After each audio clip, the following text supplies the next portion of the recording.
Guys, we're fucked. We're fucked. We're fucked.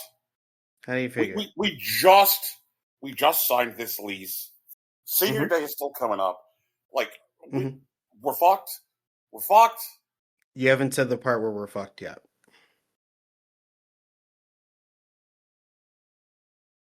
I don't know why we're just make it as a retro gaming store, Rocky Hardy.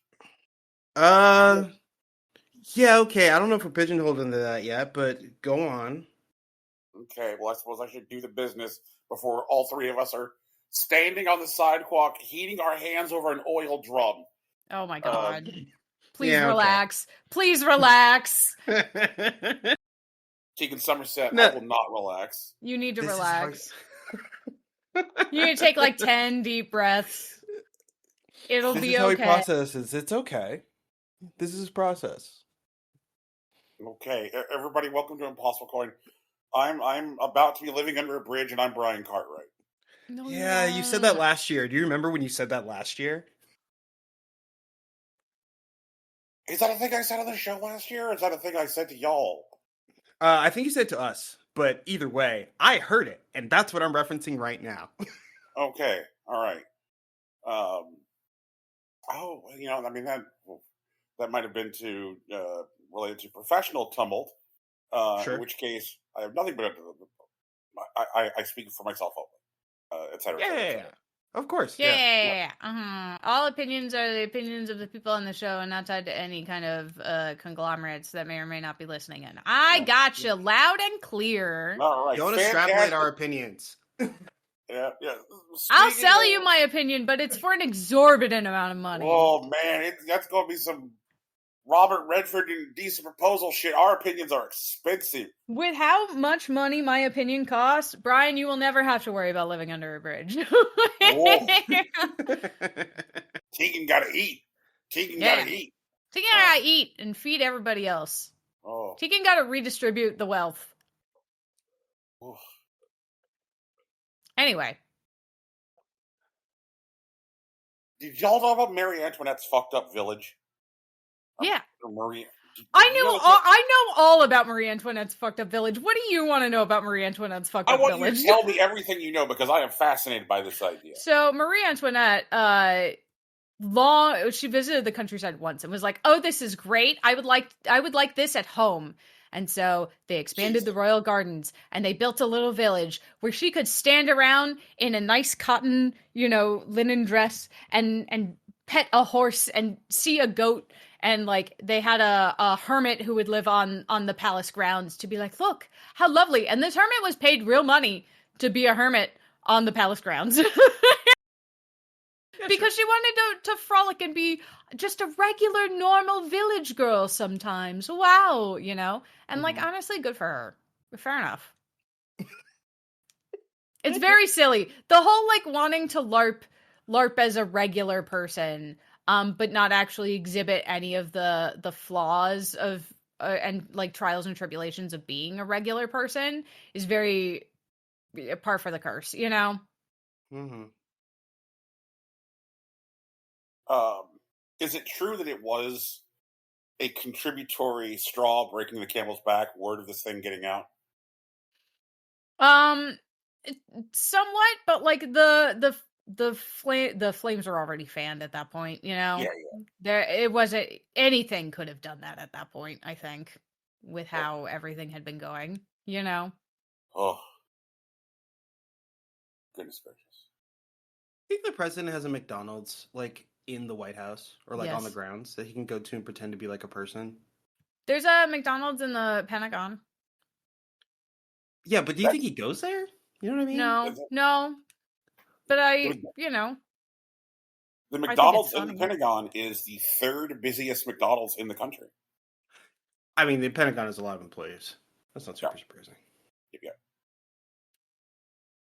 I'm just picturing like what's that gotta be like to work at the McDonald's Pentagon, right? It's like your last. No, I want to know what the job search after the McDonald's Pentagon looks like. Like you're just like, so you worked in food service for 15 years, but it just says redacted on your resume. You know what I mean? Like you had security clearance or whatever, but like you really couldn't get into the details of it for XYZ reason. Maybe you could. I don't know. Could you say that you work at the McDonald's at the Pentagon, or do they make you sign an NDA? Yeah, I mean, I think you could say you work at McDonald's at the Pentagon, but like, it's weird because like in your life, you're just like, man, I've seen some shit. What do you mean? I work at McDonald's. Yeah, and people are like, oh yeah, I remember one time we had a whole busload of people right after the fryers broke. And you're just like, yeah, just like that. It's kind of like learning about the Pentagon Pizza Index. Mm-hmm. Yeah. You know, and you're like, Pentagon Pizza Index, what the fuck is that? It's like, yeah, you know, traditionally whenever the U.S. is about to engage in military action, pizza orders after midnight spike near the Pentagon. Yeah, that makes sense. And it's just like, oh yeah, we're about to be an imperialist nightmare. Who wants mushroom? Like, Me. I don't want mushroom. That's a lie. Do not put mushroom on my pizza. I won't eat it. I'll pick it off. Oh. Mushrooms are fine with me. I don't like them. Congrats on your mushroom pizza. Thanks. You can have my mushrooms. I'll put them on your plate. Lamau. That's fine. I hate wasting food enough that's okay. I won't touch them with my hands. You know, I'll use a fork or a chopstick. Are you a person? Hang on. I'm sorry. This is not related to anything, but I need to know. Does anybody else, and I can already tell from the way I'm about to ask this question that the answer is no. Does anybody else eat chips with chopsticks? Or is that just a me thing? That's just a me thing. On TV, but I don't live that way. But I think I've seen it on TV once. Oh, okay. That actually reminds me. I also recently learned that Utz chips are real. I thought it was like a bit that they did on like TV. What? Yeah. Would you mind holding this telephone? Sure, go ahead, Brian. You have a question, I imagine. What's up? No, I'm just spiraling because I'm as our listeners might know, I live in Arizona, but I did not grow up in Arizona. And, that's correct. And I lived in Virginia until 26, and I grew up on Utz chips. Yeah, that makes sense to me, for sure. Yeah, and my favorite variation is Grandma Utz, which is their kettle cook, and that kettle. The difference on their kettle cook is that it is peanut and pig fat, baby. Fun. That's what I'm fucking talking about. And there have been days since I moved to Arizona where I would, if given the opportunity, stab a bitch for a bag of Grandma Utz. In fact, I'm out here to say, Grandma Utz, I will do advertising for you. Probably at a rate cheaper than Tegan, but it's still going to cost money. And also Brian chips. would stab a bitch. Yeah. Oh. God, I think Brian would be happy enough to be a discount customer at that point. Oh, who knows? Man, those chips, man. Them chips. Yeah, I mean, that makes sense to me. Like, I've heard the name, like, through most of my life, but they've never been in a store that I've been in, really. And so, like, I just assumed that it was, like, a thing that was fake, like Chomsky's, or, like, oh, fuck, what was the other, there's, like, another, like, fake, like, drink thing that shows up in stuff. I am thinking about, here, like, because what's wild is you have been here for a while now, and, like, yeah, those chips are just in the shop, you know? You know what, I trust you. I haven't been buying chips that much. That's on me. Like, I had other priorities. Oh my God. Oh God. You mean oh my God. You could just walk into a stove. Yes, I could. Just walk into a stove and get Grandma Utz. You could do this for yourself today. I could, yeah. Oh God. Brian, we could mail them to you. Maybe I'll do this just for Brian. I think that's fair. We live in a place where we could mail them to you. If you would ask us, if you had told us about your love of these chips before, you know. Well, you got to pull this stuff out of Brian. You know, you gotta throw a line in. You gotta wait for him to bite, and then you can just reel him back in. You know, like. Oh, I want to tell a personal, sad then veering into bittersweet story. Okay. Oh boy! I'm going to allow you to do that, but afterward, you do need to tell us why the store is fucked. That is important. We have to No, come no, back no, to no, that. no, no. We don't. No, we don't. We can if we continue to distract Brian, he'll forget that the store is fucked, and it'll be fine. That's right, See? because I require distracting because it's real. Tegan understands it's real. Yeah, and I'm not saying he doesn't. I'm just saying that, like, also we do need to resolve this idea because no. Brian is just going to ruminate about it in private, and like it's not going Yeah. to go away. It's going to come back in a bigger and probably more distraught way, and so let's just deal with it. It That's could all be, I'm but saying. it could alternately, we could just continue to distract Brian, and then it could be a fun underlying plot point for 2 seasons and a movie. Yeah. Okay. Brian, your story. No, please. it's okay. Go ahead. Well, What's you know that I wrong? was kidnapped off the coast of Mexico with LeVar Burton. Sure, man. Yeah. My mother passed away in 2013 and went back east for the funeral. And after the funeral, my father said that he wanted my sister and I guess at the time, my then spouse and my sister's husband to just gather that afternoon and just sit around and share memories of my mother. Just Okay. hang out. Yeah, that sounds regular. So after we did this like obligatory kind of like late lunch, early dinner, Southern ass thing, because man, Sure. I'll tell you what, people in the South just cannot figure out when to fucking eat. Mm-mm. They eat when. They eat when. Yep, that's it. Yeah, That's, they eat when. That's Mhm. deeply accurate. So after, I think, because it was definitely dinner, it was not supper. It was, but I think it was like dinner was at like 4. Mhm. Sure. Yeah. Again, very clearly not supper. Went back to the hotel, and I was just beside myself.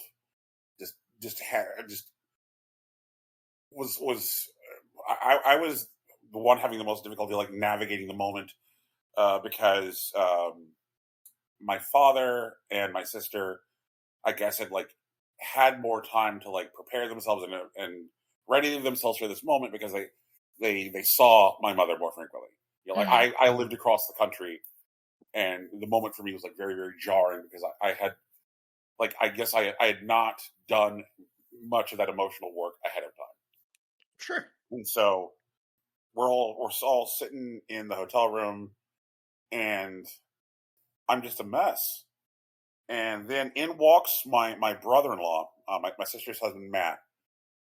And Matt's like, "Hey, everybody, I've got some snacks, got some nibbles." And he he started handing stuff around. You know, I saw like a Dr. Pepper for my dad. My dad's a big Dr. Pepper guy. And then he digs into the bag and pulls out a bag of Grandma Utz and hands it to me, and I couldn't believe that my brother-in-law, who I had met like all of 3 times at that point, Sure. like and all of those 3 times had been on that trip for that funeral, but he just knew secondhand from my sister for my voracious taste for Grandma Utz. And I was just so moved by the fact that he knew this and like specifically bought this for me that I got up and hugged him and just sat there like holding this bag of potato chips, like my emotional security potato chips. Mm-hmm. But don't you worry, y'all. I fucking ate them. I got that business taken care of. But I'm just saying, Grandma Utz, so good they can temporarily dull the death of a parent. I mean, it's That's powerful. they're chip. real, man. They're fucking Oh, my real. goodness. They're delicious. It's the good stuff. Now we're fucked, everybody. Don't you Okay. worry. We're gonna be living in a tent. We're going to have to save up pennies for sardines. Actually, It's pennies bad. might be worth more because they're rarer now. Ugh. I mean, But they I'm will also I can't eat sardines. That's true. Why? Teeks can't eat fish. She can eat fish. Is it like an allergy thing? Yeah, I'm allergic to fish. I'm allergic to scaled fish, but I can eat crab, lobster, and shrimp. Okay. Yeah, it's something about the But, scales. like, No. you can't be like, oh, if someone's like, It's how something about about the a oil, halibut? I think. Yeah, So, no, like, I can't. No, Yeah. no halibut for me. no halibut. Not happening. No salmon. So if I say, Tegan, how about this salmon? You're going to say no. No. Mm-mm. Oh. It made being in Japan very sad. Which means that you That's can't right. fuck with tuna. Nope. No tuna for tuna. Tegan. No tuna for Tegan. That sounds like the best children's book ever. I could write that book, actually. Yeah. I think. But the reason that we're going to become hobos and have Sure. to carry a stick, which has a little kerchief at the end. A bindle. Yes. Yeah, Yes. it's called a bindle. That's It's a called a good bindle. word, Tegan. It's a Thanks. good word. Love bindle. It's because Sony is right fucking us. Dude, you better not have increased our order, dude. I swear to God, I told you not. We don't care about what they're doing. You know, like if it's good business, it's good business. But like, I told you, Sony and Microsoft. I said this years ago. You did. They're trying to get out of the video game business. Mm-hmm. They don't want to do it anymore. And like, they're burning literally every bridge they can to try to escape to what? Who knows? But like, I swear to God, dude, you better not have increased that order. That's all I'm saying. So, That's all it is. I mean, there's news on the Sony and the Microsoft front. That's true. Yeah, but Sony went out there, I guess in an effort to rip that Band-Aid off, has announced that effective January 2028, there will be no more physical PlayStation 5 games. Right. That's what they said. Yeah. Yeah. And I think if they're announcing that there will be no more physical PlayStation 5 games, I think it's fair to say that the writing is on the wall as far as the PlayStation 6. Oh, yeah. No, they're not putting a disc drive on that thing. Mm-mm. Oh, yeah. Yep. For sure. Also, the current build of materials cost for the PlayStation 6, because we have like the specs of the device have been out for like a while. Like, have they announced Sure. the specs of the device? No. But like there are dev kits to their trusted partners. Right.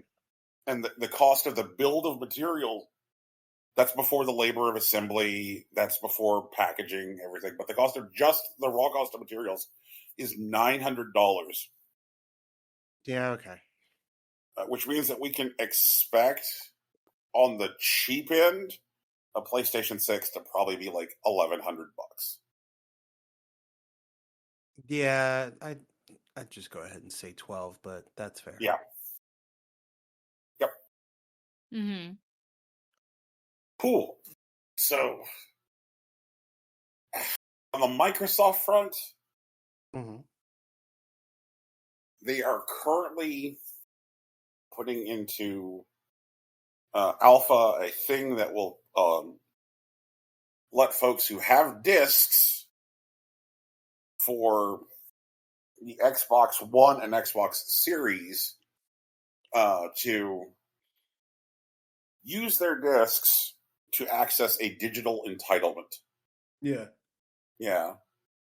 I know that there's been a lot of talk about why this is happening. Like some people were saying, some people, rightfully highlight that video games have been getting bigger, but they're not too big to fit on like discs, especially like the ultra high definition like Blu-ray that PS5s use for their games. But their main problem is that that it's too slow to run the game off the disc anyways. So like whenever you like put a disc into a system, it installs it onto the hard drive and doesn't even run it off the disc anymore. My understanding is this is largely happening because they don't want to shift to cartridges, and they already have these disc making facilities, and they want to sunset those.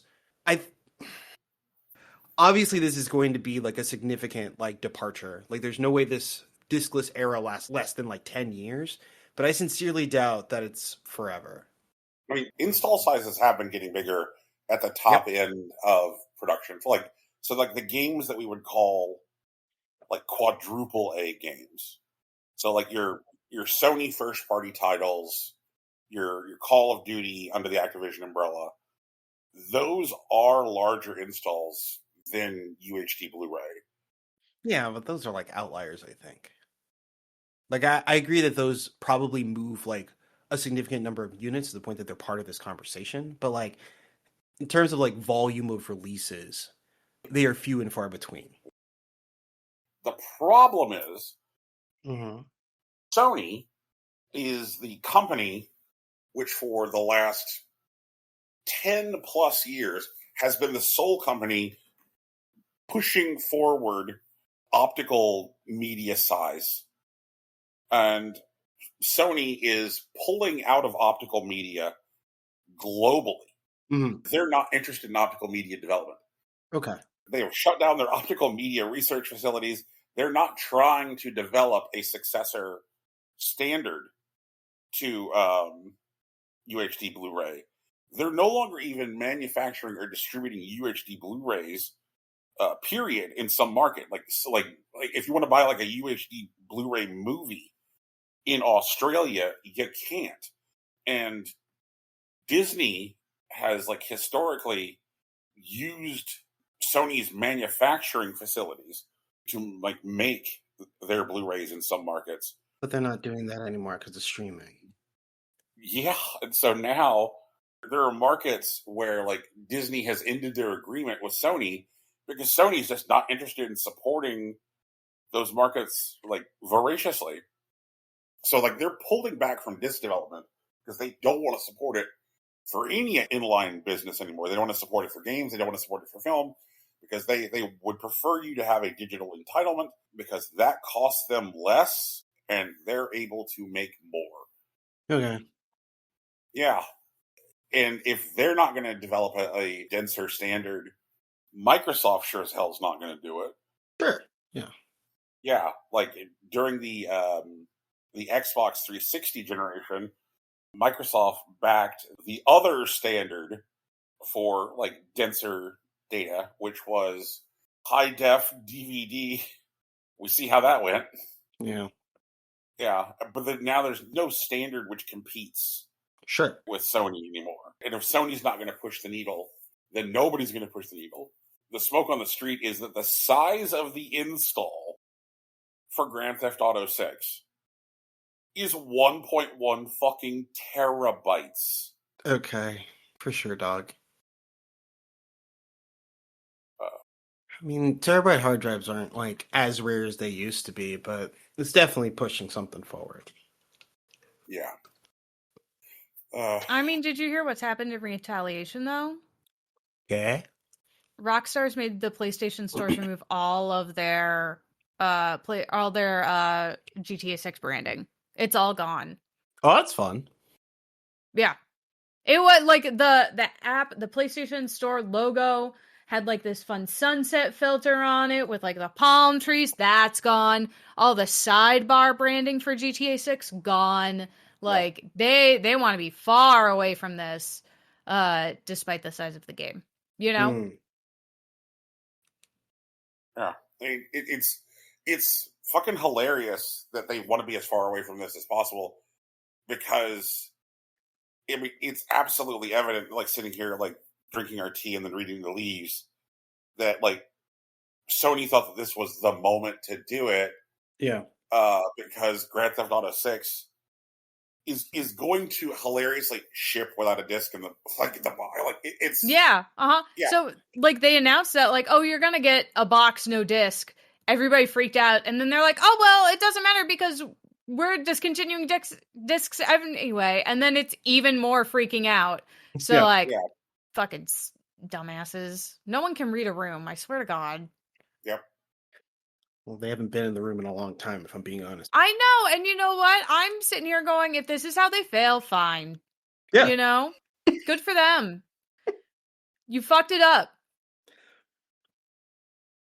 Ugh. Again, Brian, I'm not going to say I knew it was going to happen like this, but I always knew that these companies were going to fail spectacularly. I just want to know why it's our problem. That's what I want to know. That's all. Okay, well, we have a store Mhm. here where we sell video games. That's true. Yeah. And even if some of our inventory is used, Mhm. if there's no new discs being made, what are we gonna sell? Oh, that's fair. I don't want to sell licenses. Man, I didn't even want to sell things. That's not important. Anyways, no new discs is a problem, I guess. If we were really a store. I say we just stop being a store. I don't think we had to be a store other than the food stuff. Like, that's why we got that licensing. Yeah. I want to be a place where people are able to play. That's what I'm interested in. That's why the health inspector's been here, you know? The health inspector, they didn't say anything, right? No. We're still cool? All right, cool. Yeah, no, we got the A. It's on the window. We got an A? No one told me that. We got an A. I even think we've gotten like a B it's test on for the like 3 weeks. It's on the window. Do you not look at the windows when you come in? I work hard on those displays. I walk in through the kitchen. I don't walk in through the front door. Oh my god. You don't see the front at all? Oh my god. You know what? That's fine. Yeah, we got an A. I put it in the front so that everyone knew. Well, yeah, I think legally it has to be there. That's fair. I'm just It saying I hadn't does. seen it. And no one told me. So I thought no one told me because I thought that maybe we weren't in the greatest spot. So I've been working on a lot of stuff. But it's okay. It's fine. I would have told you if it was a problem. I would have told you if it was a problem. It was not a problem. Okay, You guys, I have a weird question. What's up, Brian? I have a weird answer. We have a kitchen? Dude, what? Brian's never been in the back. You've never been in the front. I'm the only one who knows what's in this space, I swear to God. Very upsetting to me. How did this happen? I made the crunch wraps. The cheesy crunch wraps. I'm sorry, is that where the chilaquiles are coming from? Yes! It was my hands, dude! Okay, you know, They're it's fine. bespoke. It's right. It's okay. It's fine. They're custom for us. What Brian do thought you mean? we were doing takeout for like 4 months or some shit. And that's okay. It was just me. Boy. It's just been me in the back. Whatever. Look, it's fine. It's fine. I thought you had like a crock pot. No. Brian, did you not know? Have you seen the ordering form? Are you looking over the expenses when I submit them? Or are you just approving them? Be so for real with me right now. I want to talk about the power of Intuit. Oh my god, you're just approving them. The robot told me it was fine. Brian, you know better than to trust the robot. I know you do. I'm taking over everything. You know what? I'm in charge now. You're not in charge of the kitchen. That's my domain. No, you can have you can do the kitchen. I don't care about that. Okay. I care that you're having a good time in the kitchen. Fair enough. Are you having a good time in the kitchen? I'm having fun. Good. That's all that matters. All right. I mean, And that the health inspections are passed. But, I will let you know if there's a problem. I can't believe you wouldn't trust me to let you know if there was a problem. No one told me. No one said anything. I did not have the information. That's all I said. It's fine. I can't live my life assuming information. Bad things happen to people that just keep assuming makes an ass out of you and me. Everyone knows that. I didn't make that up. Y'all, you two know I did not make that up, right? No, you didn't make that up, but that's why I put the thing in the front window. Yeah, but I'm next to the marketing stuff about the food. I walk in the back, I leave out the back. I don't park in the front. I park in the back. I know. I thought you would at least check out my cool design, the cool marketing stuff I did, but it's okay. I'll put on my list. It's fine. Tegan, is that the thing that's beside the sign that says "Prepare to engage with Nokia engage"? Maybe, maybe it is. I thought I was being funny. It's pretty. Do you not like it? We can take it down. Oh man, oh my god! All right, look, we need to establish right here and now. Sure. Mm-hmm.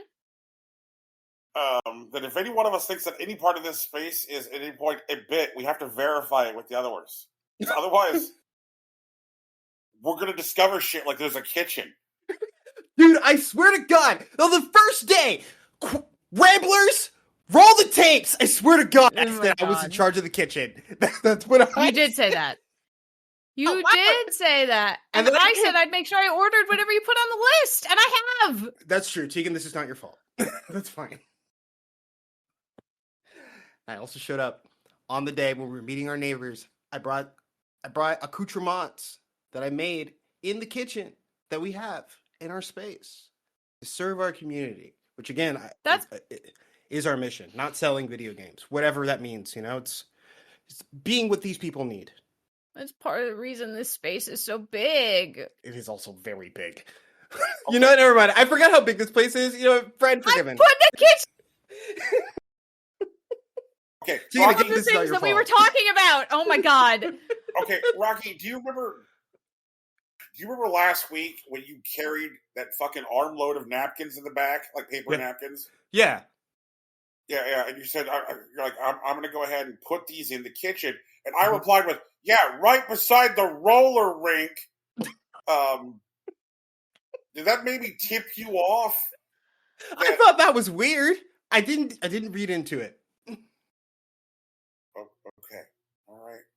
We're going to die hobos. We're going to die hobos. It would be We're cool if gonna we had a have roller bingles. rink. Can we get one of those? We can make like an outdoor roller rink. Yes. Is this a bad time to mention that I was talking about leasing the space next door for a roller rink? See, that would be cool. I thought we were gonna do video game skates. I was gonna put on the SSX tricky stuff. I was gonna hire a slalom instructor. I didn't know that wasn't a bit. Okay, well, I will put those That's why we discussions gotta on check hold for now then. That's why we got to check if something is a bid or not. Otherwise, we end up in situations where we're accidentally leasing another space. We're The going to roller rink events. These whole fucking strip malls. What's going to end up happening? No. Only Maybe. if we make enough money for it. Yeah, that's the one. Well, how are we going to make money for it if there's no more discs? No, but like it's community stuff. We'll put on events. We charge admission. Enough to keep the lights on, keep things rolling. We'll figure it out, man.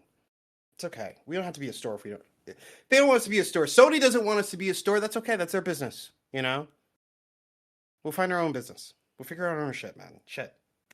Is this a bad time to bring up the summer camp program I was thinking about? No, tell me about the summer camp. What's going on? Oh, okay. It's an intro to online game safety. Oh, that's good. There's a camp for kids and a camp for adults. The adult camp is obviously in the evenings, after work. But it's about how making sure that games are appropriate for your kids and how to make sure you're being safe in online spaces. Okay, so it's like a day camp thing. All right. Yeah, it's like a day camp thing. And then like the kids also get to like play games online together. And so they get to meet these kids IRL and also hang out with them online. Then maybe like the night camp thing could be like a game and sip sort of thing. How do you feel about that, Brian? We just have like adults. There are some libations. We have some social games. Nothing too intense. People get to hang We out. don't have They the get to talk to liquor each other. license yet. That's right. Well, okay. Well, not okay. It hasn't come in the mail, to be Okay. fair. I did file. It just hasn't come. It's so like after senior day. Whatever. That's okay. That's Yeah, fine. after senior day. I'm just saying we're gonna need to make the advertising on this and the messaging on this super duper mega extra clear. Okay. Because I feel like if we hang up a flyer that just says adult camp, No, we can't do that. Yeah. No, that's some fine. guy is going to show up in a bathrobe that ends just below his ass, wearing a large gold medallion of a male symbol. We can I'm figure that out. insulted that you think I can't figure out how to language a thing when I worked in corporate communications for years. Well, look, Tegan. I'm literally insulted right now. What the fuck? Tegan, this has nothing to do with how smart you are. This has everything to do with how dumb other people are. No, I know. I understand how to formulate things for a 5th grade reading level. I can do that. That's in my skill set. First reading. It occurred to me that my first response was to be like, okay, like, so we can tell people to leave their bathrobe at home, but then like, I'm like, oh no! No, Then we my- can't. Not like that. So you don't Yeah, put those because words on the flyer. The situation God. might get worse. Yeah. Oh boy. Oh. It'll be fun. We'll figure it out. You We'll know. figure it out. We have the right people. And if we need someone else, we'll find more. It's okay. We have networks we can tap. We know people. Like, it'll be fine. Ugh. Sony doesn't want to make video games, whatever. That's okay. They don't It's get not to going to be decide. the end of our business. They don't get to decide what happens to video games. You know what I No, mean? like, okay, That's what I'm saying. That's where I'm at, man. Like, I know they're a console holder. I know they're a household name. I know that people will think of like Sony, PlayStation synonymous with video games as a whole. I totally get that, but they don't have that power. They just don't. I'm willing to bet on it. That's where I'm at. like, I mean, the thing, like, I cannot, like, I just do not it's like they're looking. They want to get out of They the want business. out. They don't want to do it anymore. I say let them go. I mean, the Like- thing is that right now what they're doing means that they still want to be in the business, but like we're experiencing. Like I gotta hate. Like, I mean, number one, I hate capitalism, and Sure. like we've talked about that on the show before. Uh-huh. But like this is Sony being like, hey guys, you know what we hate? You know what we hate here at Sony? We hate when people walk into the GameStop and they go, oh wow, I could buy Madden for like $900, or they walk into the same GameStop 2 weeks later and they're like, oh, I could buy Madden for $45 because Yeah. it's a used copy. Like, Because, we hate man, that here. So dude, like, they don't ever want to miss their piece of the pie, it's and like, yeah, but like I feel that sentiment, that idea that Sony is more concerned about like the drop in value like of their product is that they're so much more concerned about their video games as commodity. And I know there's a fight between video games and art and video games and commodity, but like it's a community space, dude. Like people pick up Madden so they have something to talk about when they hang out with their friends. You know what I mean? And like it's a conversation piece. Madden and Call of Duty are what I have for years called a knitting circle game. Right. Yeah. But Sony Like, doesn't care about that. Like they don't. And if they did, they'd be handling this differently. But they don't. And that's what I mean. And they're willing to eat themselves over it. So let them eat themselves, man. And I also understand that part of what is driving this is that like a large number of people who buy a console, like each console generation, historically only buying 2 games a year, Sure. and those games being a sports title and a shooty bang bang. Mm-hmm. And those people now don't buy any game because of the industry's attempt to try and move toward live services games. Yeah. And so why buy Call of Duty when you can do the Cabbage Patch as Darth Vader in Fortnite? Yeah. It's like it's so amazing to see like the way that the industry has fucked itself. Because if all you do is try and push players toward perpetual live service games, then of course they're not buying fucking games. Like, you cannot have your cake and eat it too. You can't be like, okay, we're going to push people into a world where they don't actually own any games, but all they do is spend like $80 on cosmetics. Like, look at this. Like, now I look like Garfield the cat. Hoo-hoo. Like, if they don't buy games, then they don't buy games, you stupid assholes. Like, like both things cannot be true. And if games become so expensive that folks can't afford their 2 annual games, like, just, oh my God, like, we really are, like, it is 1983 all over again, baby. Yeah. And I want to make sure that I don't leave Nintendo out of this conversation. Yeah, that's fair. Because Nintendo tried to totally fly under the fucking radar with these stupid game keys. Yeah. Where they're like, oh yeah, look at that. Here's your emotional support fake game. Yeah. Tried to have their cake and eat it too by like putting something in a package that that all it is like a physical requirement for a digital entitlement.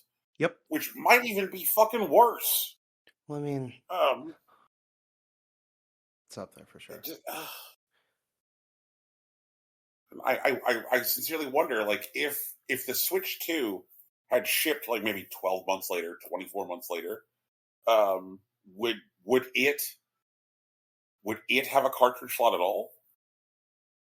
Yeah. Oh, Yeah, it yeah. would. So because they still manufacture their own cartridges, you know.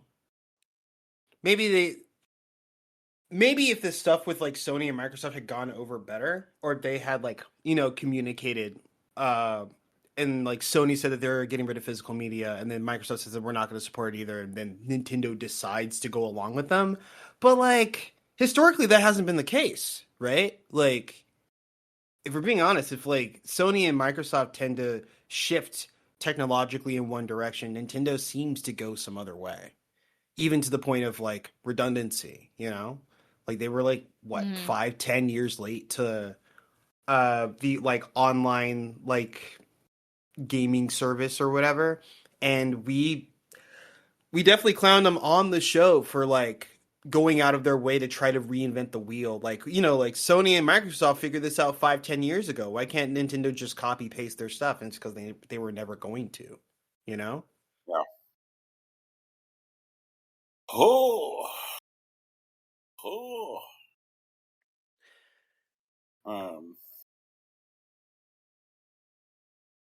Man.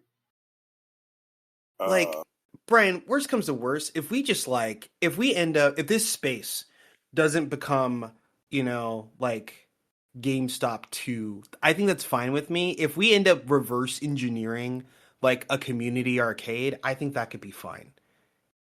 Because, like, I don't know, man. I think there's a way to get there. I think there's a way of, like, centering the people who play, like, in a real and honest way. And not being extractive about it. And, we're still able to breathe at the end of it. I think there's a way to get there. I don't have all the details yet, and I'm not going to pretend that I do. And I know that history isn't exactly on our side, but I want to give it a shot. That's where I'm at. Yeah. No, I got you. And like, and looking at like the impact of this, like beyond us, I think that I can foresee there being two like immediate implications. Sure. Immediate implication one is that if folks get priced out of playing video games in their own home, which kind of feels like where we're going right now. Sounds like.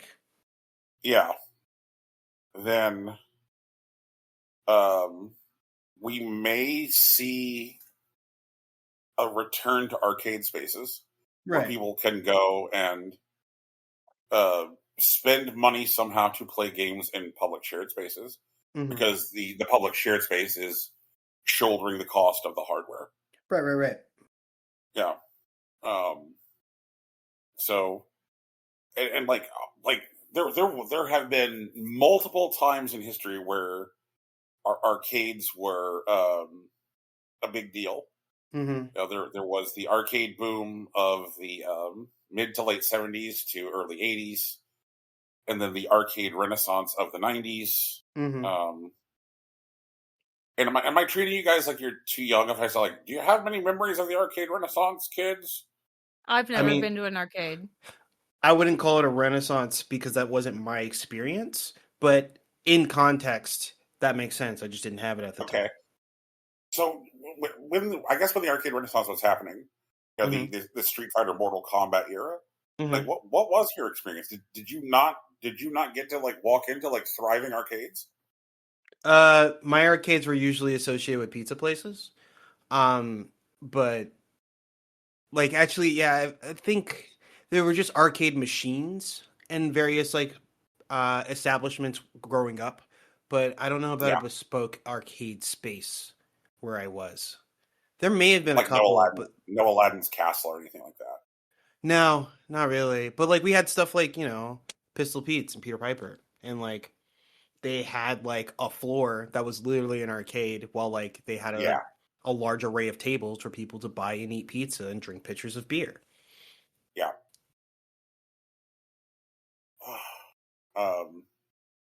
I mean, I worked at a land cafe, which I think is similar but not the same. God, I didn't get to go to a land cafe. But those We sounded did neat. coffee and energy drinks mostly, and then we'd sell you like computer time, essentially. Mhm.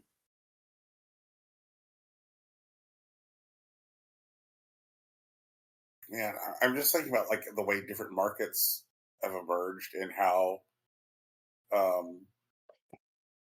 like there are whole spaces in Asia where the land cafe never died. Yeah. Yeah. Um, Yeah, computer cafes are huge in Japan. yeah. Also China as well as Korea. Yep. Yep. Um,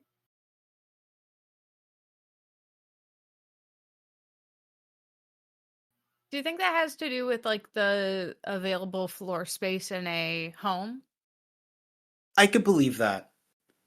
Even when like the cost of personal computing like came down significantly. I know in Japan Mhm. like floor plans are just much smaller because land is a lot less available in like metro areas where people would, be on computers and shit.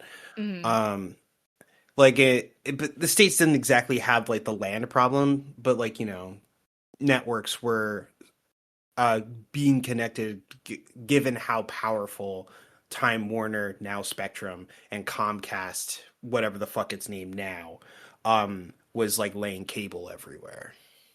Mhm. I wonder if it also has to do with like the speed and quality of internet signal. I could believe that. Yeah.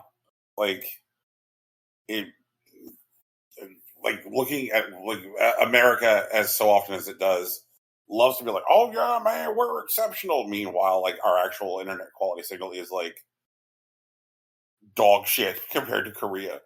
Yeah, that's Um, true. and um, imagine going and hanging out in a cafe to play games, and the quality of the internet signal is what you experience at home.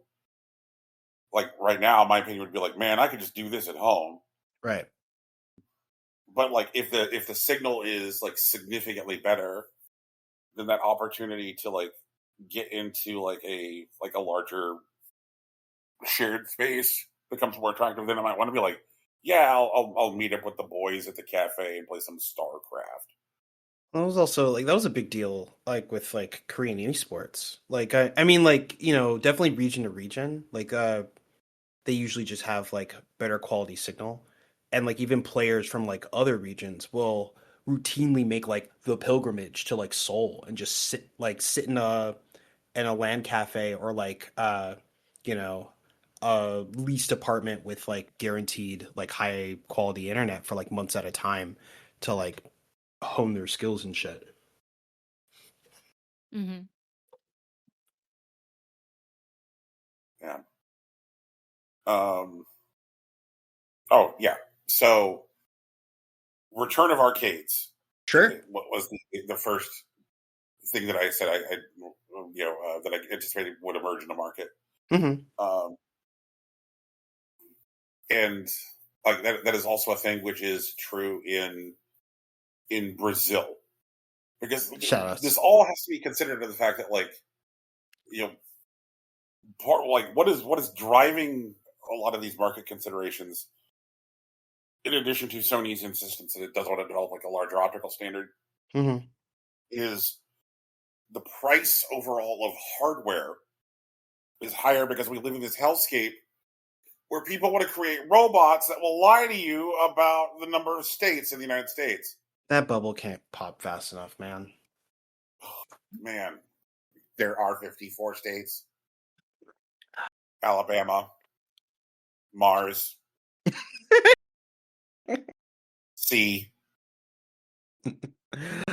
Oh granulated man. sugar, so because like the cost of like hardware is ridiculous, like again, like Jesus Christ, I guess we should have just been like looking at what's going on in Brazil for years ago. Like, yep, that's our video gaming future. You know, like we're all gonna be playing fucking Guitar Hero on our Sega Genesis. That's not, Brian. I'm not gonna lie to you. I would live in that world. You know what I mean? Brian, Yeah, let's get some. you know, Let's get like- some Sega Genesis Guitar Hero machines in the shop. Tell me that people won't be down. Look me in my eyes and tell me you won't be down, Brian. Come on. No, you're absolutely right. You're like, I will be down. And so I guess where I was going with this is that like I think what will happen is like there are console standards which are no longer protected by patent, right? Because of how long a patent can last. Mhm. You know, like you can just fucking make an N64 now, Yep. which is why there are multiple competing FPGA N64s on the market. Do with that information what you will. Yeah. By the way, if you're going to buy yourself an FPGA N64, buy the one which is not made by the guy who is a military contractor. Oh, real? Yeah, that's a good idea. Yeah. Fuck that guy.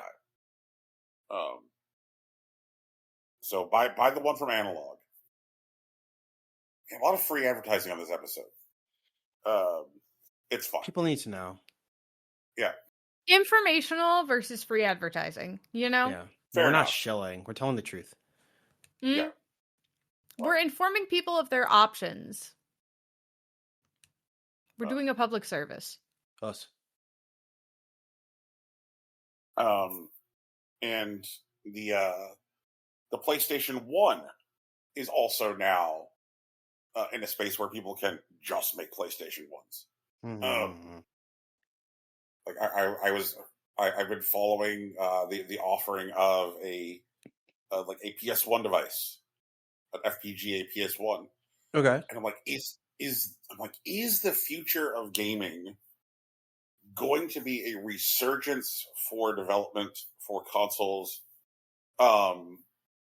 which already exist because physical media can be produced for them relatively cheaply? I mean, that could be cool. Because, like, I don't know, Undertale and, like, Deltarune have done very well, like, you know, aping, like, a particular, like, age style. And, like, Right. if someone manages to just, like, put out a file and say, yeah, dude, just burn this into a CDR and put it into your FPGA PS1, and you've got it, you know? That could be Right. cool. That's not a bad deal. Yeah. I mean, one of my favorite things that you brought my attention to Mhm. in like the last year is, hey Brian, look, somebody made Balatro for the GBA. Oh, yeah. Those guys are crazy, man. Shout out. Right. And so like there's obviously a pretty high roof on development for older consoles. Mm-hmm. You know, like just last episode, we were talking about the fact that like fucking absolutely crazy madmen are developing a fucking Cuphead game Oh, for yeah. the Sega Mega Drive. Mhm.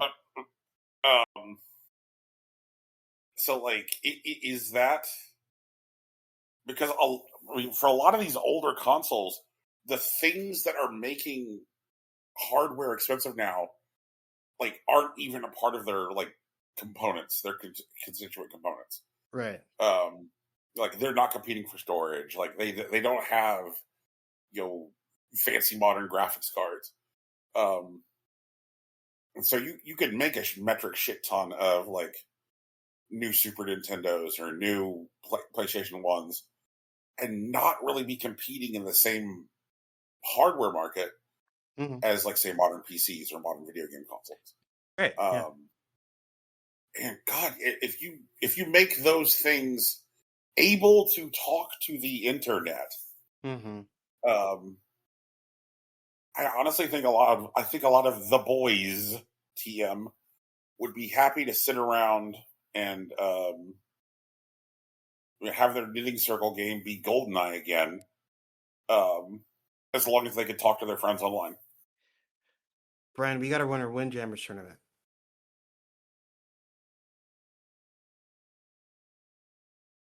I think that's a move. Windjammers will make us whole. Could be sick. We could schedule testing slots. Practice slots, for people. Yeah, They that could can be cool. practice on our equipment also. Mhm. Yeah. I want to yell about Microsoft some more. Sure, man. Yeah, go for it. So, we know that they're currently trying to shut down and sell off some studios. Mm-hmm. Apparently, the reason that they included the new game Senua from Ninja Theory Right. in their summer game presentation was to try and drum up interest from potential buyers for the studio. Yeah, man. I said that last time we were here. How is Microsoft not just a used car lot at this point? Because they still have more money than God. But, also, Windows is largely, the planet's operating system. But, people are divesting, for real. Shout out to France, I don't think their position... They're realizing how precarious their position actually is. And so, hopefully it's enough to eventually get them to act right, but they're trying to, become more liquid for XYZ reason, especially with the bubble popping. Looking at Microsoft's behavior right now, Mm-hmm. I should revise. Looking at the Xbox division's behavior, Okay. where they're slimming down and shaping up, is absolutely the behavior which is representative of a division which is about to be spun off and sold. You think Xbox? Well, who would they sell Xbox to? I can think of some candidates. You think Amazon would buy it? You know what? Never mind. Pretend I didn't say it. I didn't say it out loud. You didn't respond. Follow the next thought. Whatever. I don't want to put you. That is a candidate. Yeah, that's. It's a hypothetical. Right. Hypothetical. It's a thing that could Also- happen. No insider knowledge being traded here. Just a hypothetical. Right. But if I were to look around for some, let's say this is The Bachelor, right? Sure. God. Gabe Newell will buy Xbox. They are not smart enough to end up to not avoid being on The Bachelor. God damn it. It's Is being on The Bachelor bad? Hang on, I don't know anything about television. Oh, Tegan, if someone ends up on The Bachelor, something has gone wrong. We'll say that. Oh, okay. Good to know. Yeah. Yay! One of the things I've said before on the show, and I continue to be, to believe is, and I'm so glad, is that I am so glad that at every turn Valve has resisted going public. So there is no obligation to the stockholder. Right. Yeah. Obligations to Gabe are annoying, but at least it's not the stockholders. Yeah. Gabe, he's got a boat, he's got a knife collection, it's fine.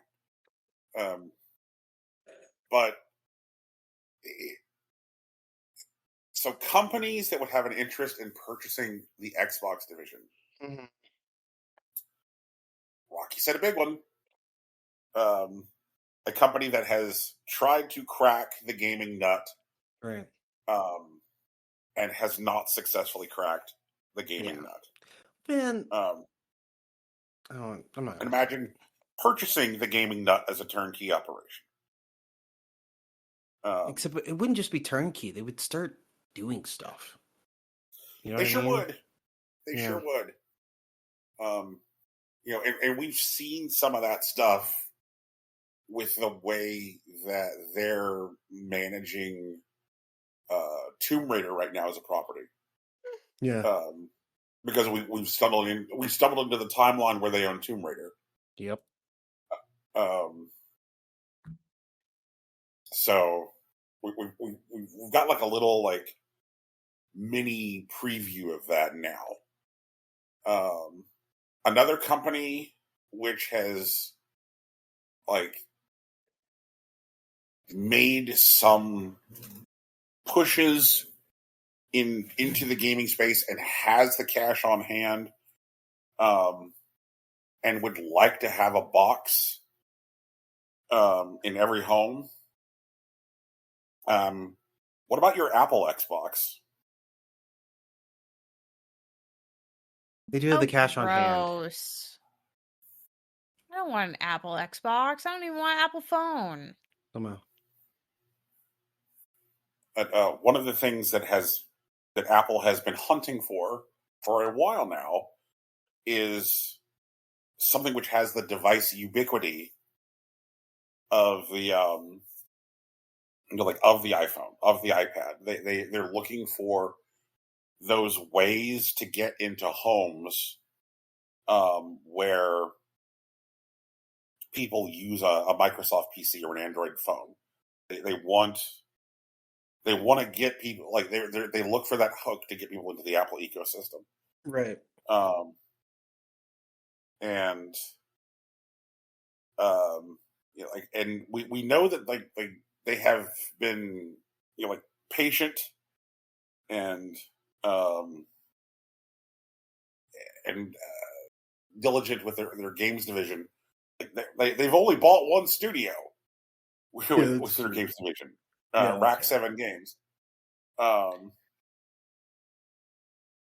we know that they developed a set-top box, but decided to not release it. We know that they developed a conventional gaming controller, which would have been used with the TV product, but they decided to not release that.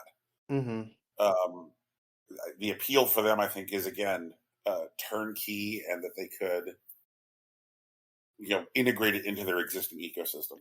Apple might actually turnkey Xbox with the idea that they would slowly try to make it, a no-brainer to enter the Apple ecosystem. I could believe that.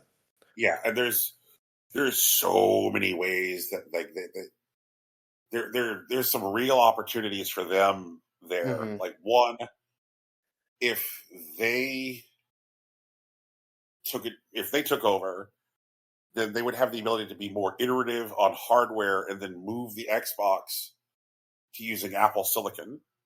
Right. Which means that they could do something which Microsoft is not really in a position to do, which is to bring the cost of Xboxes down to be significantly competitive with PlayStation. If you look right now at who makes the cheapest not shitty laptop on the market, the cheapest not shitty laptop on the market is actually from Apple with the MacBook Neo. Yeah, that's true. But that's because Lenovo gave up on the ThinkPad. Yep. And so if they ran Xboxes with say the same spec line as a MacBook Neo, sure, then they could get Xboxes out the door for $700, $800 with the PlayStation being $1,200. Yeah, I could see that. I think they would. I do think that at that point, Apple's Xbox would not behave like a high-end graphical competitor the way that Sony has been doing, but Sony's going to eat itself anyways. I don't care about that. I think they would more likely try to carve out a niche the way that Nintendo has, where they focus more on interconnectedness with devices. The way that the PS4 was very much a laptop that could play Blu-rays and connect to your TV. The Apple Xbox would be a set-top box that could interface with your Apple stuff, be a projector or a cast to the TV or whatever, but also it could play video games. Yep. I think it would be a fundamentally different product, but that's not a bad thing. But I don't think the Xbox Sony console war vibe would really continue under Apple's flag. Oh yeah. One of the things that I think you're absolutely right, because a lot of the way that Apple behaves in the home computing market is the way that Nintendo behaves in the video game console market, Right. which is to say, like, hey, we're a boutique experience. You come to us because you want Apple. Right. You are intentionally seeking out this. You're intentionally seeking out this operating system. You're intentionally seeking out this experience. And so, like, I could see them trying to turn the Xbox into like a more boutique experience. Like we know that one of the things that happens right now when you turn on an Xbox is that it absolutely just like shits in your eyes with ads. God. I didn't know that. That's terrifying. Like, for sure. And I'm just picturing some dude in a black turtleneck standing on an Apple stage being like, hey, when you turn on your Xbox, it doesn't shit in your eyes with ads anymore. Do you think there would be a new black turtleneck person, or would the guy just be doing double duty? They would just also be doing the Xbox presentation. I imagine that what would happen is I think it would be kind of like when Microsoft ate some of its like largest studios. Okay. Where, for the first couple years, there was still like a separate Todd Howard show. Right. And then they're like, okay, wrap it up, Todd. You don't get to have your own show anymore.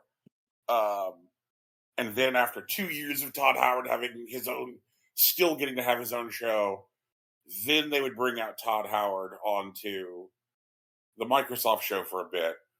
And then eventually Todd Howard just disappeared. But it took crazy. It took about 3 years for Bethesda as a separate brand identity to get like completely swallowed by Xbox. I would imagine it would probably be like it would operate like the same kind of like schedule where they would go, okay, we don't want to do this all of a sudden because it'll freak out the gamers. And so like initially have stuff like a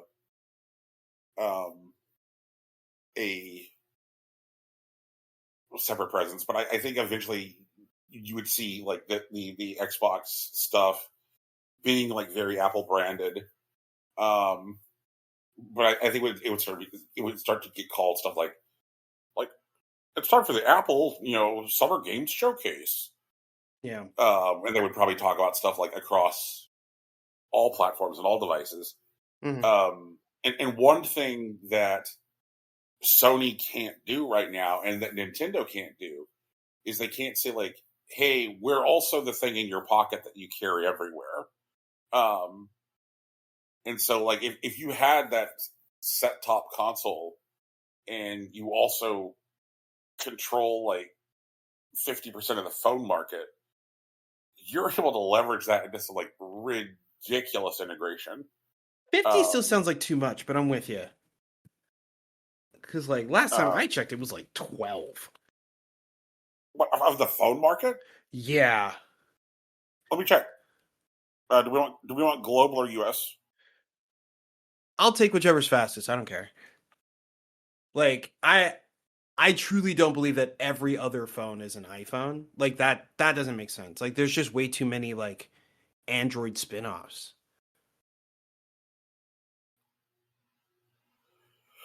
Let's see here. Okay, Android holds between 69 to 71% of the market. Okay. Yeah, that's reasonable. That lines up with what I remember. Okay.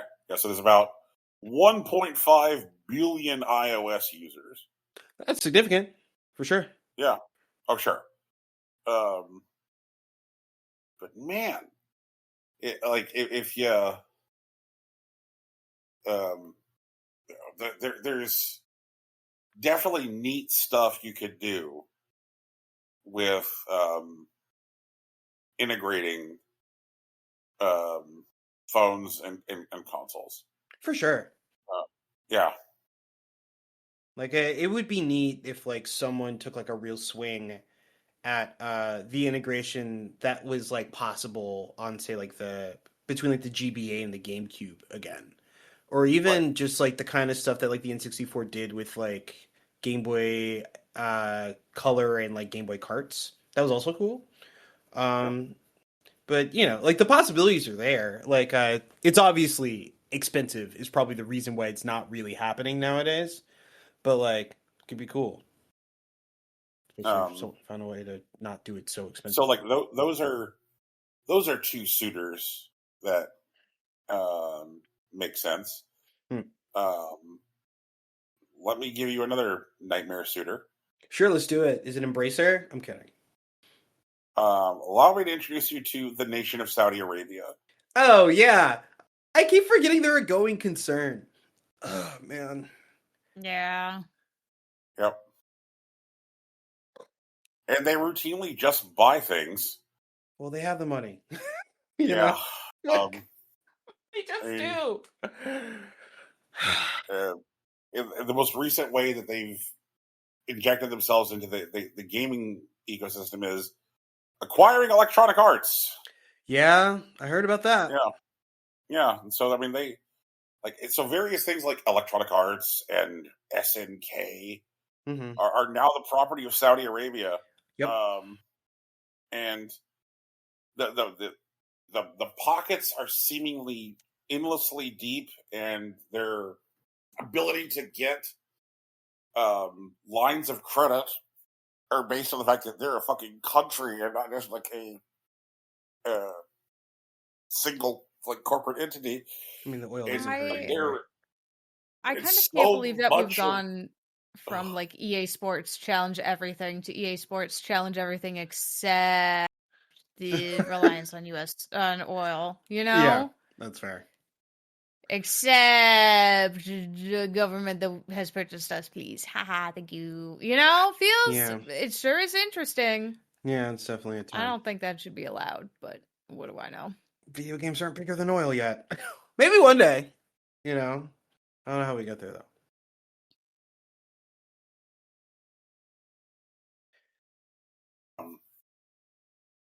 So yeah. No, I mean, Embracer, like that space is a mess.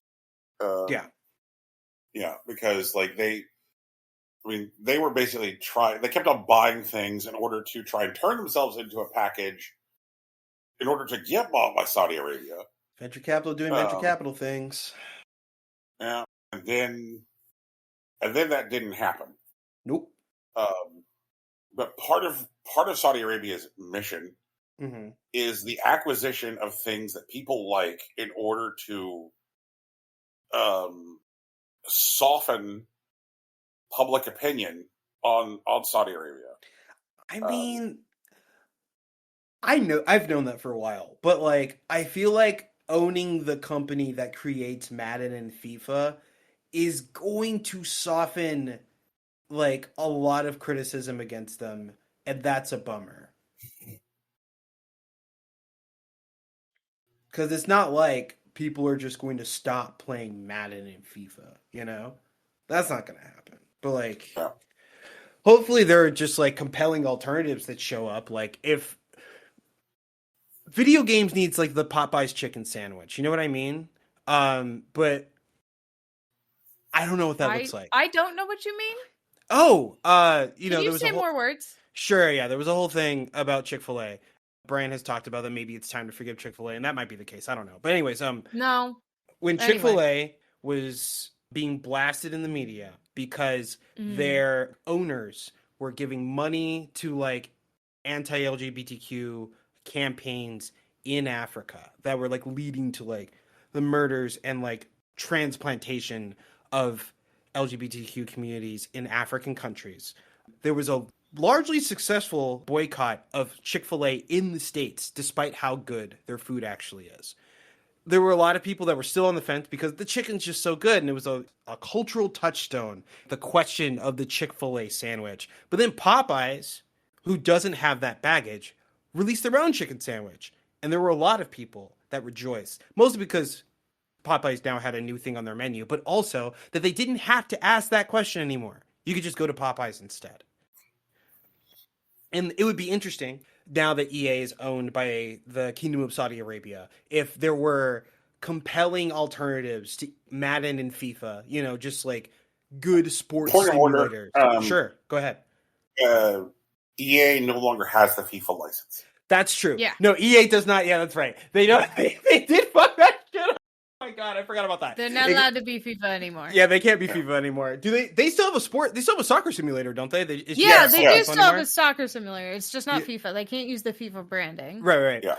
But if someone else figured out a compelling sports simulator formula that was accessible to the general public that had nothing to do with the Kingdom of Saudi Arabia, that would be great.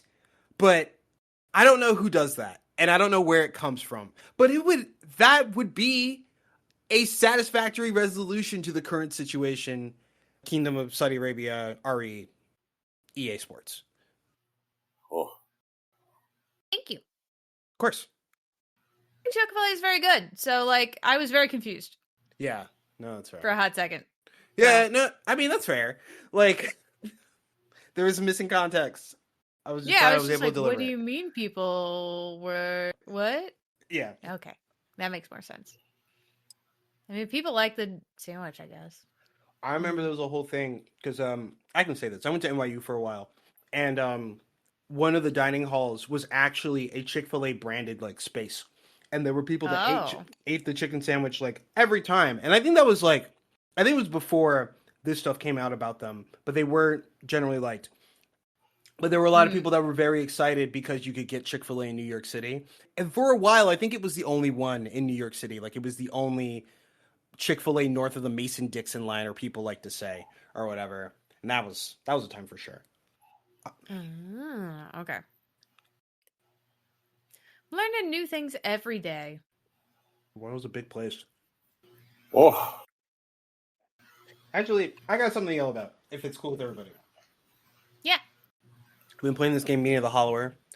For people who don't know, it's a new game made by Yacht Club Games, creators of Shovel Knight, and it's something between like Link's Awakening, I think, and like Bloodborne, if I'm being honest. It has a lot of Souls-like DNA, but there's a lot of Zelda in it. You got your jump. There is a weapon that's just straight up like a Link sword, but you get two of them.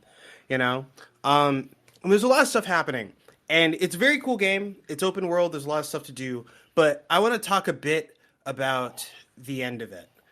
Spoilers for people who haven't touched it, but there comes a point where Mina is a hollower, and the hollowers are like a sort of like an order of like scientists. Essentially, they mostly work with the earth, and at some point in their research, they came across this element called spark, which is not exactly electricity, but can be generated. You can generate power from it. And they created these things called spark generators that literally harvest spark from the planet and then like uses it as like energy for like lights and stuff. Essentially, it was a huge deal for like the island that you're on, and in which the Hollowers have installed 7 separate generators.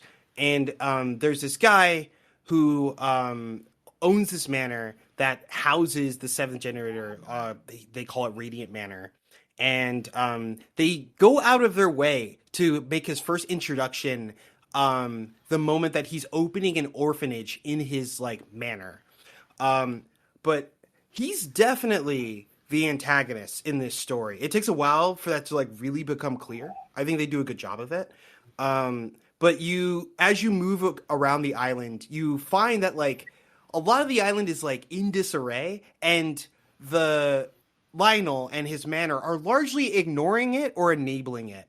And it comes to a head where after you've repaired the 7 generators and like learned a bit about what Lionel has been using Spark for and the researchers that he's been employing and the experiments that they've been doing, you go to confront him at the manor, and it seems like he has all his cronies around a dinner table, and they all basically like are bending the knee to Lionel by complaining about Mina, by like misconstruing your deeds on the island and like having you like disparaged and declaring you an enemy. And then like at the end of it, they throw you out of a window, to fucking like from like I think you're like 4 stories up. Like you would normally just fucking die in that situation, And then like the only thing to do at that point is to re-enter the manor and basically fight everyone in it, and then defeat Lionel at the top and turn off the final generator, ending the effects of Spark on the island.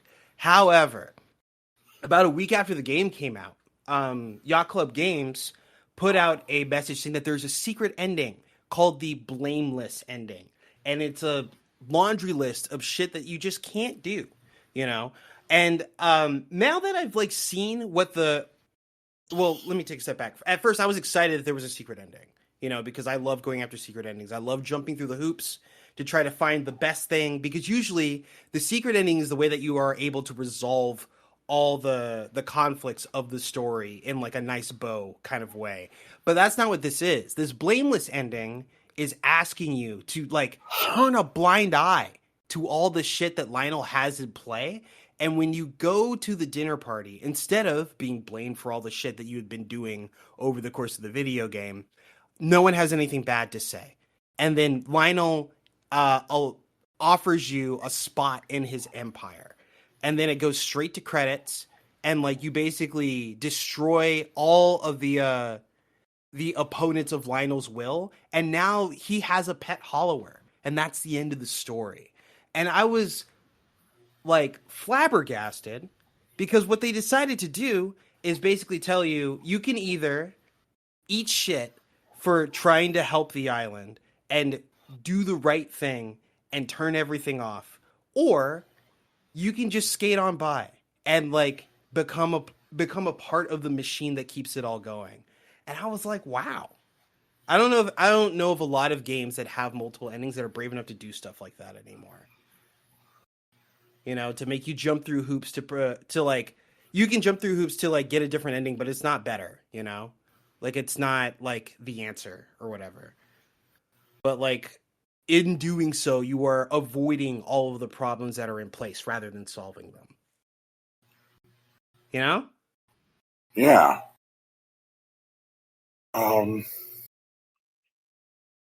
Man. I feel like normally they make the primary ending that ending. Right. Yeah. And then they give you a chance to fix it. But Yeah. instead, you've already done it, you know? And you just ate shit for it, because that's how this story goes. And if you don't want to eat shit, that's fine. But it means you're now part of the problem.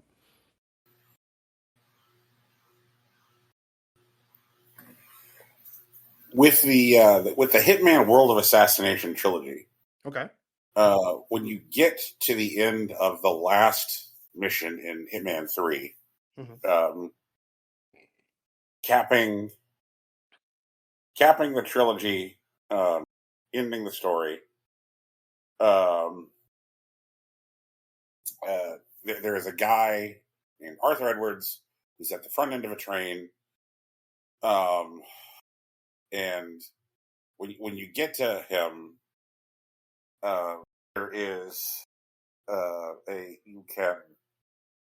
you can garrote him, as 47 is wont to do. Mm-hmm.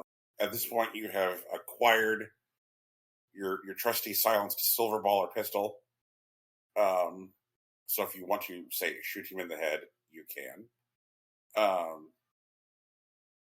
There is, for those of us out there who love to do this shit, there is a fire extinguisher in the car with Arthur Edwards, so you can fire extinguisher his ass.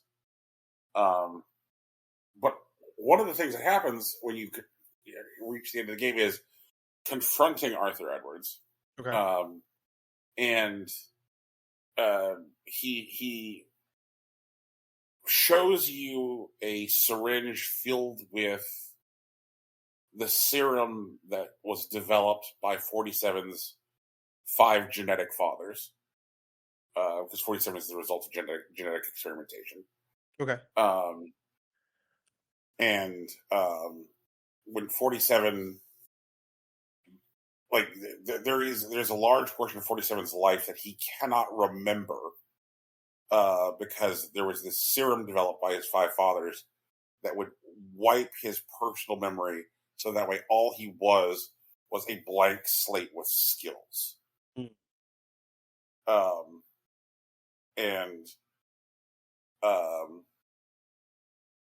One of the things you can do you can kill Arthur Edwards, or you can inject this thing in Arthur Edwards. So he's just standing there like, I don't know who I am. But one of the things that the game doesn't tell you, but is available to you, is you can choose to inject yourself with the serum at the end of the game, and remove the burden of knowing about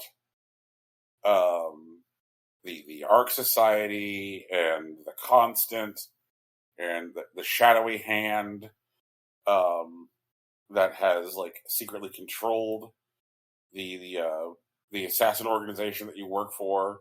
So you can be like, so you can kill the guy, which the game tells you. You can inject the guy, which the game tells you, or you can inject yourself, which the game doesn't tell you. For sure. All of which produce like different ending final cutscenes. Okay. Yeah. I think you've mentioned this to us before, but like I remember thinking at the time that like the option of injecting yourself felt like a very like Cypher Matrix situation. And I do think that like, I mean, I don't have the vantage of knowing the Assassination trilogy and like the events thereof. But like, is there, even if as the player, like, you know that that's like the right thing to do, TM, right? Like, is there some part of like Agent 47 that wishes that they could just return to their life of like mindless assassination rather than dealing with the problems like presented at that point? Because like I've seen like readings of like Cypher, like much more modern than say like anything that came out around the release of the film, that considers like Cypher's like actual position, that they don't want to be a freedom fighter, they don't want to be responsible for the resistance, they'd rather be plugged back in and have it not be their problem, and they're willing to betray the Nebuchadnezzar because of it. And also, if Neo is actually the one, they will persevere anyways, and at that point their suffering would be over. Is there some like, I guess, analog to that in the Hitman story? I mean, like, I don't. And this is one of those things where, like, you know, there's the idea of like character as written and also character as player avatar. Sure. Yeah. And like, because like what I guess what the game was doing is like asking you as a player, hey, like, what do you think of continuing to live with all of your like extant knowledge? Like you still know how to make chilaquiles, you know, Right. you still know how to make a paper airplane, you know, but your knowledge of self is eradicated. Right. Like that's cool. Like so, if you could bulldoze self-awareness but continue to persist, would you? Which is a really philosophical question for a video game about blowing up shit with fire extinguishers and rubber ducks. Let's get it. Yeah. For sure. Probably one of the reasons why I love that series so much. I hear that. But I think that 47 at the point that I think as a character when he arrives at that moment, he has developed personal loyalties, and I think that he has too much skin in the game to just be like, yeah, fuck it. Like I do not think that character 47 as written would inject himself. For sure. It doesn't feel. It doesn't. Oh God! It doesn't feel like the canon ending. Fine, that's okay. Yeah. And like, but hey, maybe what we can do now is maybe we can get the 47 timelines. It could split into 3 timelines. Could be cool. Kills Arthur Edwards, injects Arthur Edwards, injects self. I just can't wait for 47 to get off the Great Plateau. I think there could be some interesting stories that could be told with like the 47 that chose to inject themselves. And like if if they were ever made aware of that decision, or they piece it together themselves, what would they do next? I think that could be something we're talking about. But I don't know. They're not exactly my game. It's obviously one that they're not ready to answer yet That's fair. because IO Interactive has announced that like the next Hitman thing is going to be a remake of the first 3 games in the series. For sure. So Hitman, Hitman 2, and Hitman Blood Money. Mm-hmm. Yeah. Am I looking forward to playing some of those missions using like the modern tech? Heck yes. Honestly, I like that IO Interactive has been following their tools.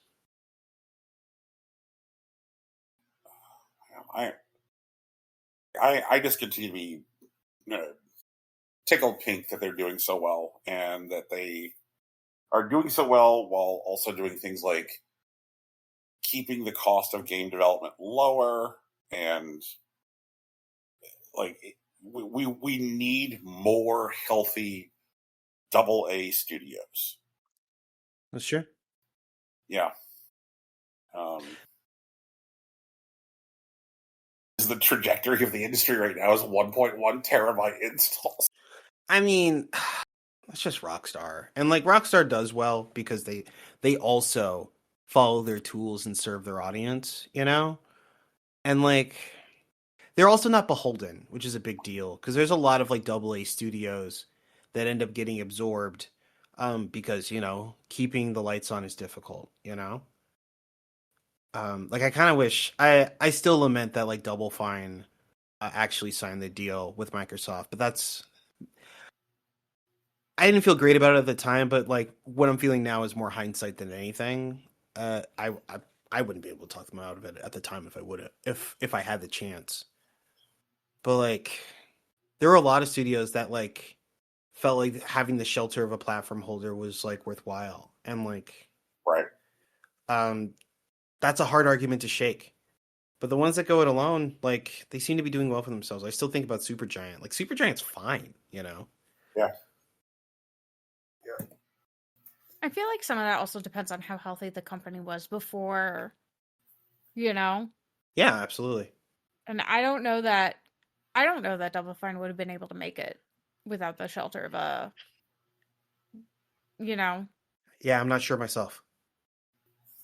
They were in a position where they were publishing stuff that they didn't develop, and when it came time for the industry to have its annual summer bacchanalia where they show off things, they had an event they ran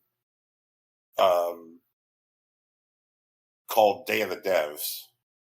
Oh yeah, that was them. Yeah.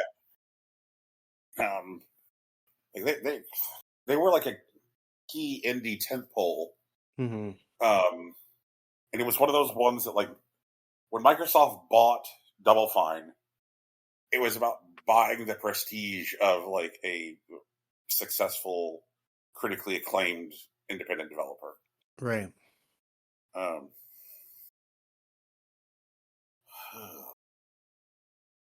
mean, it's hard to like find a buyer that's like really like tuned into the mission, really. Like more than lip service, anyhow. Yeah. Is this a podcast? Yeah, man. I gotta figure out what we're really gonna do for Senior Day, anyways. Well, I mean, as long as we're not like cooking a rat over a campfire, figuring out what farm we can go throw hay on so we carry our bindles. Yeah, man, I don't know. I think we can swing big for this, but it's just like, what's the food stuff that brings like teens and like seniors together? You know what I mean? Maybe even young adults. There probably also might be some graduates that could use a fun night out.